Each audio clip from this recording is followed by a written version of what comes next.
Wir sind hier im Bereich 1972, Entspannung Ostpolitik.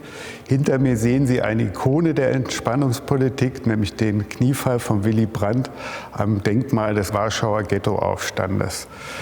Wir haben hier in diesem Bereich einen relativ langen Vorlauf, wo wir eigentlich im Wirklichkeitsraum beschreiben, was Entspannungspolitik in der Nachkriegszeit in der Bundesrepublik eigentlich bedeutet hat. 1945 kamen 12 Millionen Vertriebene in den Westen, teilweise auch in der DDR als Umsiedler. Und in der Bundesrepublik waren diese 12 Millionen Vertriebene natürlich ein erheblicher politischer Faktor. Sie hatten auch eine starke Interessenvertretung, eigene Vertriebenenverbände.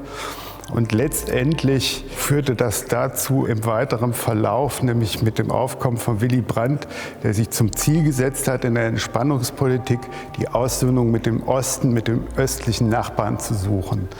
Das ging aber einher, dass er akzeptiert hätte oder hat, dass es gewisse Grenzen wie die Oder-Neiße-Grenze im Osten des Landes als endgültige Grenze akzeptiert wird. Und die Vertriebenenverbände, die wie gesagt sehr stark waren, konnten das nicht akzeptieren. Willy Brandt kam zunehmend unter Druck.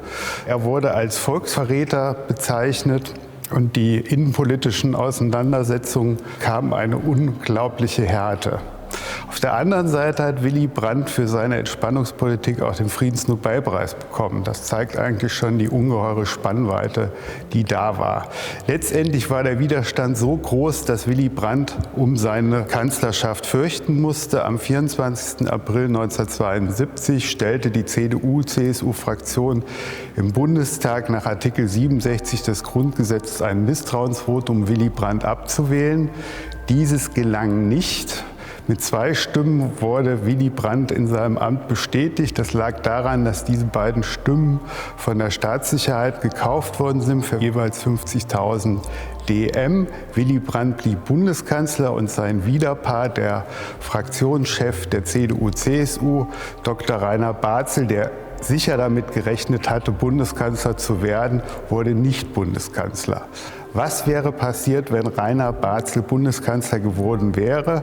Vermutlich hätte die Entspannungspolitik einen erheblichen Rückschritt erhalten. Der Kalte Krieg wäre vermutlich früher zurückgekommen und ob die Verträge, die dann mit den osteuropäischen Nachbarn geschlossen worden sind, so auch verabschiedet worden wären, das steht in den Sternen.